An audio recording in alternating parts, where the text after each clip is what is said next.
चला तर अशी झणझणीत आज आपण शिमला मिरचीची भाजी बनवू। बघा किती छान अशी झालेली आहे, मस्त सुकी भाजी अशी तुम्ही तोंडी लावायला किंवा पोळीसोबत खाऊ शकता। ही भाजी खूप छान लागते। एक वेळेस तुम्ही अशा पद्धतीने ही भाजी बनवून बघा। मी इथे शिमला मिरची मीडियम साईजच्या कट करून घेतलेल्या आहेत आणि कांदा बारीक बारीक, आणि मी ते कोथिंबीर कट करून घेतली आणि आपल्याला थोडंसं लसूण पाहिजे।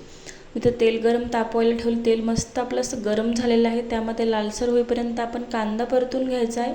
त्यामध्ये थोडंसं लसूण घालू, ते पण आपण 10 सेकंद परतून घ्यायचं आहे मस्त असा लालसर होईपर्यंत। पुन्हा थोडीशी कोथिंबीर, ते पण 5 ते 10 सेकंद आपल्याला परतून घ्यायचे आहे। मस्त छान असा वास सुटलेला आहे आपल्या भाजीचा। 1 चम्मच आपण यामध्ये हळद घालू, मस्त असा फोडणीचा वास येत आहे।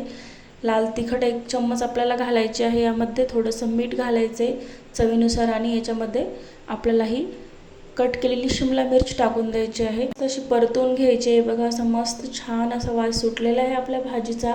खूप छान लागते अशी झणझणीत आपली भाजी। बघा किती छान असा कलर आलेला आहे बघा।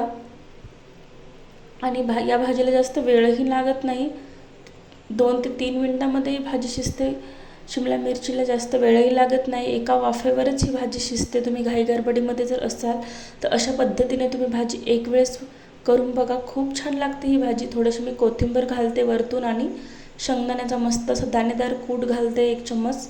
मस्त अशी परतून घ्यायची आहे। बघा आपली भाजी कशी चमचमीत अशी रेडी झालेली आहे। एक वेळेस तुम्ही अशा पद्धतीने भाजी बनवा। व्हिडिओ आवडला असेल तर लाईक करा, शेअर करा, चॅनलला सबस्क्राईब करा। पुन्हा भेटू पुढच्या व्हिडिओमध्ये।